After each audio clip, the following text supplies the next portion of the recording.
5 minutes, donc je vais faire un effort. Alors d'abord préciser que nous, Archipel Citoyen, depuis le début du mandat et bien avant, on s'est positionné contre le projet de la jonction Est. On l'a porté avec nos camarades écologistes et de la France Insoumise depuis le début du mandat contre ce projet, très clairement, qui est que je ne reviens pas sur les arguments financiers et écologiques, je voudrais juste faire une petite parenthèse sur le déni le déni démocratique.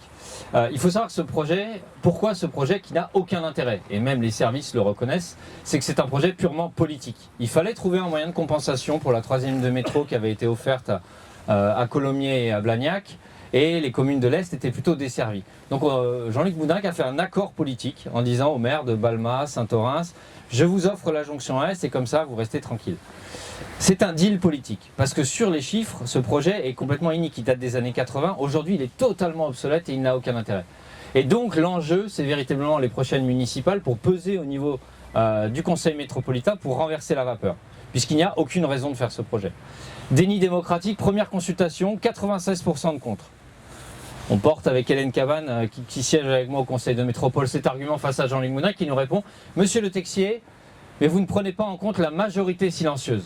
Bon, très bien, ok, magnifique.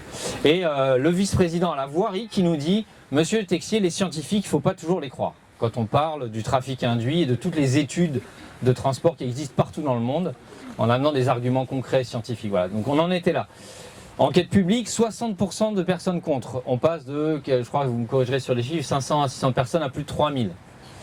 Jean-Luc Moudenc reprend la parole et nous dit « Monsieur Le Texier, 96% contre, 60% contre, on a progressé, c'est donc que les gens sont pour. » Voilà, on en est là, si vous voulez, sur les arguments politiques. Donc en fait, c'est véritablement un passage en force. Il a même menacé les élus métropolitains en séance en disant « Prenez garde à ce que vous faites », en parlant des élus, notamment des communes du Nord, « Prenez garde à ce que vous faites, vous subirez les conséquences d'un vote contre la jonction Est. » Donc nous, on était assez sidérés. Il y a eu menace en plein conseil métropolitain envers des maires des 37 communes sur ce sujet.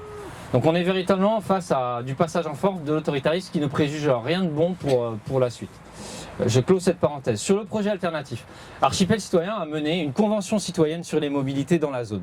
On a tiré au sort des habitants, on a fait énormément de porte-à-porte pour faire venir des habitants qui ne connaissaient rien au sujet, leur exposer des faits scientifiques, les études de modalité, les études environnementales.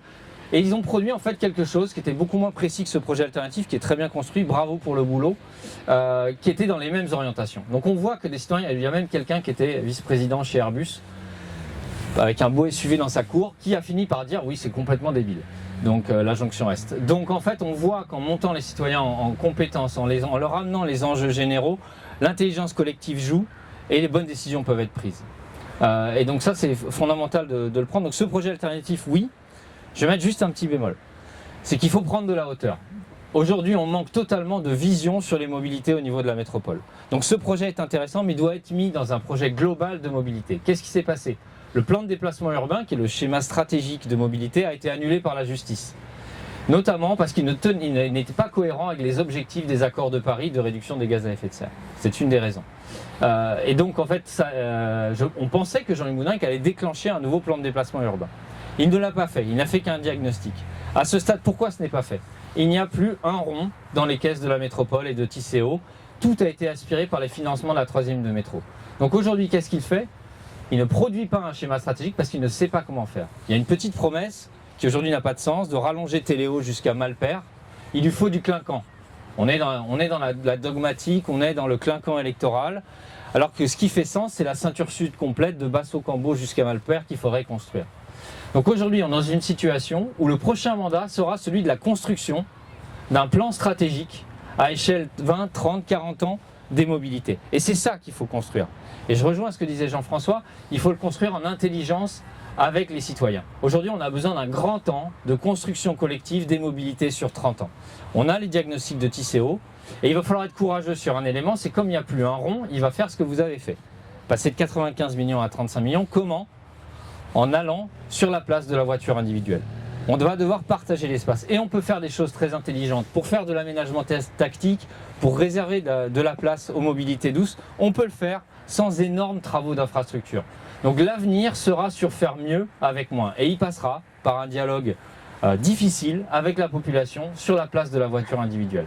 C'est le challenge que l'on a. Ne rêvez pas, si nous arrivons au pouvoir en 2026, et nous allons y arriver avec les collègues, ne rêvez pas, nous n'arriverons pas avec des projets dantesques de 4e de métro, de lignes de tram dans tous les sens. Max, on va parler après. Oui, c'est vrai, je suis trop long. On a peut-être des projets merveilleux, tu sais pas. Alors, j'ai laissé Régis parler des projets merveilleux. Moi, je vais faire un appel à justement une forme